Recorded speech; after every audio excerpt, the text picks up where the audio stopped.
আমার হুসাইন শহীদ হয়ে গেছে কারবালার ময়দানে, আমি যাইতেছি।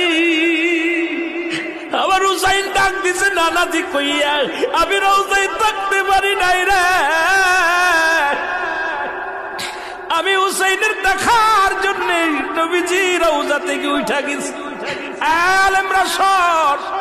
ইবনে আব্বাস বলে আমি স্বপ্নের মধ্যে দেখেছিলাম আমার রাসূল ডাকতে বলে, মক্কা মদিনার মানুষেরা রে আর ঘুমাস না, আর তোরা ঘরের মধ্যে থাকিস না।